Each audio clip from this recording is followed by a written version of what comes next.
Thank you, Jesus. Praise you, Jesus. Hallelujah. ഈശോയെ എനിക്ക് മാത്രം ഈശോയെ ആരാധന ഈശോയെ പരിശുദ്ധൻ. ഹാലലൂയ ഹാലലൂയ ഹാല ഈശോയെ സർവശക്തനാകുന്നു കർത്താവെ. അങ്ങാകുന്നു കർത്താവെ. ഈ ലോകത്തെ സൃഷ്ടിച്ചവൻ. അങ്ങേക്ക് അറിയാൻ പാടില്ലാത്ത കാര്യങ്ങൾ യാതൊന്നുമില്ലെന്ന് ഉറച്ചു വിശ്വസിക്കുന്ന കർത്താവെ. വഴിയും സത്യവും ജീവനുമായ കർത്താവെ, അങ്ങയുടെ അനന്തമായ സ്നേഹം ഞങ്ങളെ എന്നും സന്തോഷിപ്പിക്കുന്നു കർത്താവെ. കർത്താവെ, ഞങ്ങളുടെ മേൽ കരുണയായിരിക്കുന്ന കർത്താവെ, ഞങ്ങളുടെ മേൽ കൃപയായിരിക്കണമേ കർത്താവെ. ഈ നേരം വരെ അങ്ങ് ചൊരിഞ്ഞ എല്ലാ കരുണയ്ക്കും കൃപയ്ക്കും നന്ദി പറയുന്നു കർത്താവെ. Isaiah chapter 7 verses 10 to 25. The virgin is with child. Once again the Lord addressed Ahaz. Ask for a sign from the Lord your God. Let it be either from the depths of the underworld or from the highest heavens.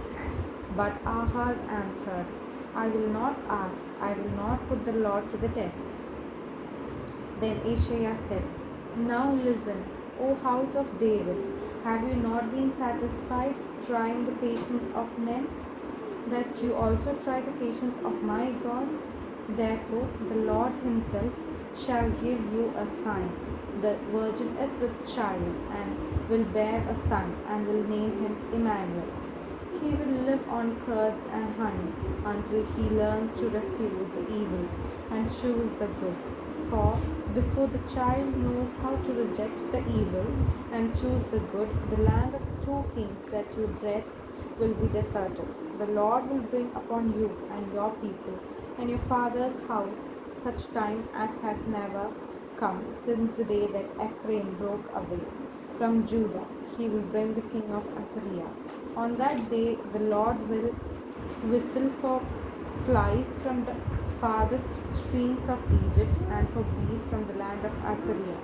They will come and settle in the steep ravines, in the clefts of the rock, on all thorn bushes and on every pasture.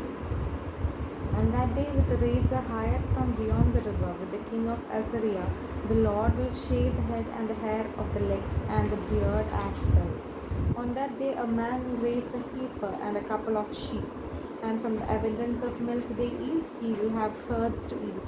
All those who survive in the land will feed on curds and honey. On that day, every place where there used to be 1,000 vines worth 1,000 silver shekels will be covered with briars and thorns. Men will go there armed with bows and arrows, for the whole country will be covered with briars and thorns. You will no longer go upon any hills which used to be cultivated by the hoe. For fear of briars and thorns, cattle will be let loose there and sheep will tread there. Comment on this verse. The virgin is with child and will bear a son and will name him Emmanuel.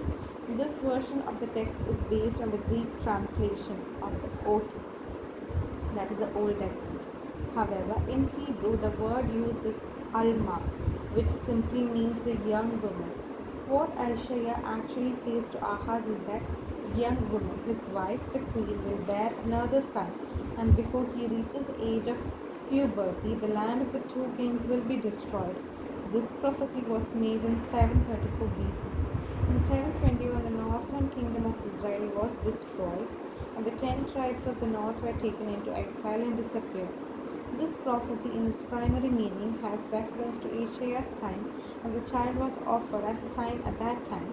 He was Hezekiah, who succeeded to be his father's throne, and was a God-fearing king whose counselor Isaiah became.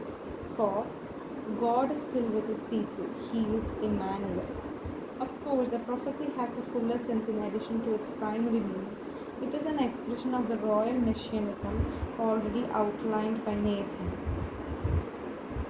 in 2 Sam 7:12 to 16 and later to be developed in 9:1 to 6 and other prophets. The Greek version, by using the word virgin, is indicative of an early Jewish interpretation and expectation about the coming Davidic Messiah.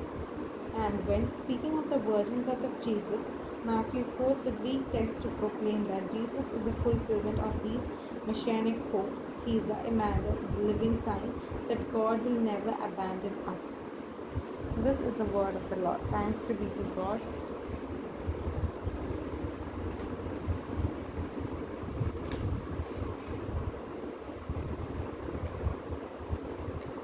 Hallelujah, hallelujah, hallelujah. ईश्वर की महत्व ईश्वर आराधना. Hallelujah, hallelujah, hallelujah. ईश्वर ने परिशुद्ध ईश्वर की महत्व ईश्वर आराधना. Reading from the book of Luke, chapter 21, verses 25 to 28. The coming of the Son of Man. Then there will be signs in the sun and the moon and the stars, and on the earth anguish of perplexed nations, when they hear the roaring of the sea and its waves. People will faint with fear at the mere thought of what is to come upon the world, for the forces of the universe will be shaken, and at this time they will see the Son of Man coming in a cloud with power and great glory. Now, when you see these things begin to happen, stand up and raise your heads, for your liberation is coming close. This is the word of the Lord. Thanks to be to God.